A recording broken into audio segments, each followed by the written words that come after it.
Oswald, comment vous qualifiez le début de saison de votre équipe? Je le qualifie de moyen, parce qu'on est, satisfaisant, voire intéressant dans certains domaines, et on est encore en construction ou en amélioration nette qu'on recherche sur d'autres aspects. Voilà, ça donne un total de points qui est moyen, mais qui en même temps, avec 1 ou 2 points de plus, donnerait une place au classement tout autre et une vision tout autre. Donc finalement, je pense qu'on aurait pu prendre 2 points de plus sur un match qu'on a été rejoint dans le temps additionnel.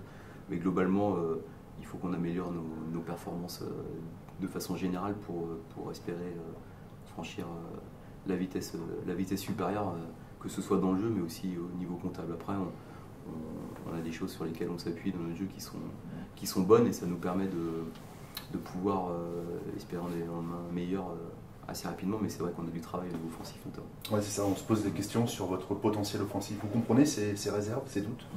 Déjà, c'est mathématique, hein. Tu marques 2 buts en 4 matchs, donc forcément déjà quand tu regardes ça, c'est évidemment pas suffisant. Il y a des équipes en haut de tableau qui avancent vite et qui marquent pour le coup beaucoup de buts. Donc on n'est pas au niveau de ces équipes-là pour l'instant. Après, dans ce secteur offensif, il y a aussi eu c'est le secteur où il y a eu le plus de changements, puisque depuis le début de la saison, on a recherché quelque chose en interne au niveau du poste d'attaquant. On n'a pas pu utiliser toutes nos forces comme on le voulait non plus, avec le retour tardif de Zinedine Ferrat. Donc c'est aussi quelque part logique qu'on soit en avance au niveau défensif, au niveau tactique sur certains domaines, et puis qu'on soit plus en retard dans d'autres. Et puis on sait que la mayonnaise au niveau offensif, c'est toujours plus difficile et plus long. Tu t'attendais à ce que ça soit si long? On ne peut pas savoir comment ça peut démarrer, parce bon, déjà sur les matchs de préparation, il y a quand même une constante, c'est qu'on avait des difficultés à marquer des buts et qu'on avait beaucoup d'occasions. Alors c'est un peu moins le cas depuis le début du championnat, on n'a pas forcément énormément, mais on avait un ratio d'efficacité qui était insuffisant sur les matchs de prépa, à part le dernier match. Donc oui, c'est peut-être pas dans ces proportions-là, mais je me doutais que c'était pas un secteur qui allait tourner à plein régime dès le début.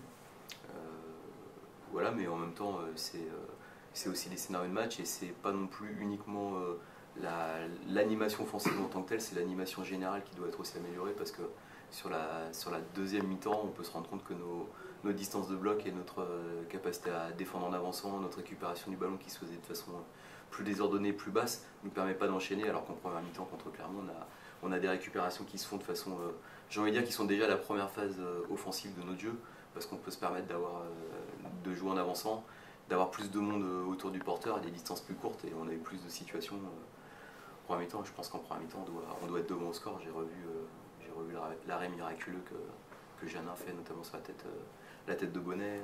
J'ai eu des occasions d'Amos. Il y a eu quand même pas mal de situations qui auraient pu nous permettre de mener.